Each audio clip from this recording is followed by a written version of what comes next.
Assalamualaikum warahmatullahi wabarakatuh. Selamat datang kembali di channel Darwadi ARCH. Jangan lupa di like dan di subscribe. Saya doakan teman-teman semua masuk surga. Pada video kali ini saya akan menceritakan tentang kisah kehidupan Dajjal dari lahir sampai mati. Dajjal adalah seorang manusia pendusta dan penebar fitnah terbesar yang lahir dari keturunan Yahudi.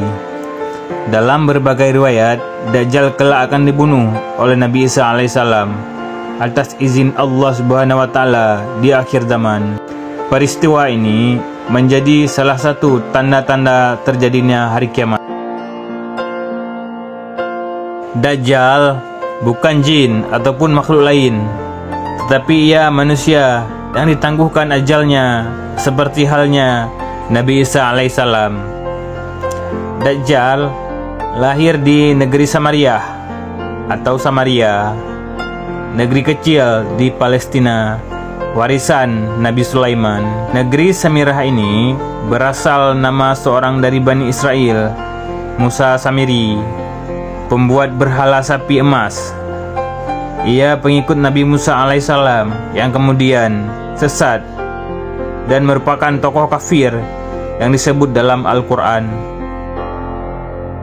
Dajjal lahir dari seorang ayah dan ibu keturunan Yahudi yang 31 tahun tidak dikaruniai anak. Ketika lahir, Dajjal menjadi anak yang paling menyengsarakan kedua orang tuanya, sebagaimana digambarkan oleh Rasulullah SAW. Ayah dan ibu Dajjal itu melewati pernikahannya selama 30 tahun tanpa melahirkan satu anak pun. Kemudian lahirlah dari mereka seorang anak laki-laki yang buta sebelah matanya. Ia menjadi orang yang paling berbahaya dan paling sedikit manfaatnya bagi kedua orang tuanya dan bagi umat manusia. Kedua matanya tertidur, tetapi hatinya tetap terjaga. Keluarga Dajjal, ayah dan ibunya adalah penyembah berhala. Mereka menyembah berhala berbentuk sapi betina. Menurut Dr. Isa Daud dalam bukunya Kemunculan Dajjal di Segitiga Bermuda, Dajjal lahir 100 tahun sebelum kelahiran Nabi Musa alaihissalam. Ada yang menyebutkannya cikal bakal Dajjal lahir dari nama Musa Samiri, si pembuat berhala sapi emas.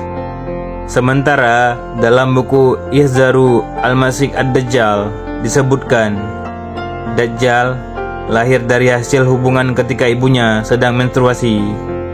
Lalu terjadilah kehamilan sebagai pengaruh perbuatan iblis. Dikisahkan pada malam yang menakutkan diiringi embusan angin dan hujan lebat, pasangan suami istri itu mendengar suara dari patung sapi betina yang mereka anggap sebagai Tuhan mereka. Kemudian patung itu memberitahu kepada mereka akan kelahiran seorang anak. Setan mengetahui keinginan suami istri itu mendambakan seorang anak laki-laki.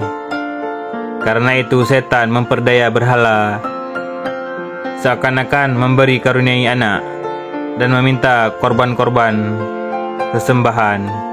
Demikianlah cara setan menipu daya manusia. Perempuan itu pun melahirkan anak laki-laki, tetapi kedua matanya cacat sejak lahir. Bayi itu suka tidur malam dan siang dan jarang bangun. Sejak kelahirannya, Dajjal tidak mau menyusui dan selalu tertidur, hingga mengakibatkan payudara ibunya mengalami pembengkakan hebat dan menimbulkan panas yang luar biasa. 2 bulan kemudian ibunya meninggal. Ayah Dajjal berpostur tinggi, gemuk, dan memiliki hidung seperti paruh burung. Sedangkan ibunya berbadan gemuk, kedua tangannya panjang, dan memiliki payudara yang besar. Anak itu sangat membahayakan kedua orang tuanya dan juga umat manusia. Bukan hanya ibunya saja yang merasakan kesengsaraan, sang ayah pun demikian.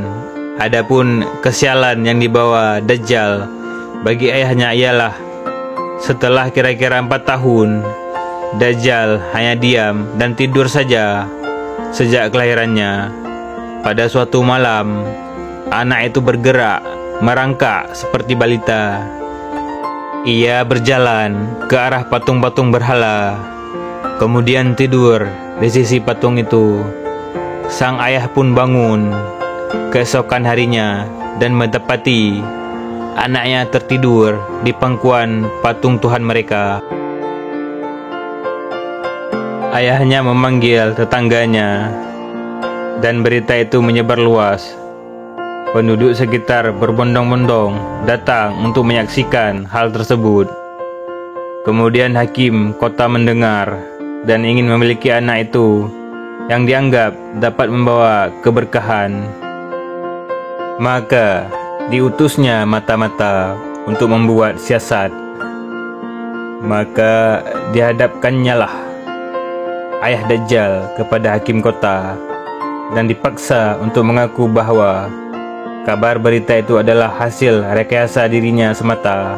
Karena itu, ayah Dajjal dipaksa untuk mengaku bahwa dirinya lah yang telah mengangkat anaknya dan menaruhnya di pangkuan patung sapi itu. Karena ayah Dajjal menyangkal tuduhan itu, ia dipenjara dan disiksa, sementara Dajjal diambil oleh hakim dan dirawat di dalam istana. Dalam menghadapi siksa di penjara, ayah Dajjal tidak kuat sehingga ia terpaksa mengakui kebohongan itu. Setelah itu, ia mengaku. Ayah Dajjal pun diusir. Maka tinggallah ia sebatang kara karena ulah anaknya itu. Dalam keterasingannya itu, ayah Dajjal meninggal dalam penderitaan. Setelah berada di dalam istana selama kira 1 tahun 1 bulan, negeri Samiri dilanda bencana dahsyat. Allah Subhanahu wa Ta'ala memusnahkan negeri itu karena perbuatan penduduknya menyembah berhala dan maksiat yang melampaui batas. Kemudian Allah memerintahkan Jibril menyelamatkan anak itu dan membawanya ke sebuah pulau terpencil yang terletak di tengah-tengah lautan luas yang disebut Laut Yaman. Pulau yang didiami Dajjal ini dikenal dengan nama Jazirah, yakni sebuah pulau yang terdapat ular mengerikan dan hewan berbulu tebal, hewan melata yang berbulu lebat. Inilah yang menjaganya selama Dajjal mendiami pulau itu. Hewan ini disebut sebagai Al-Jassasah yang bisa berbicara layaknya manusia. Pulau itu berukuran kecil, bagaikan tumpukan bebatuan. Pulau itu terpisah dari gugusan pulau-pulau yang banyak jumlahnya.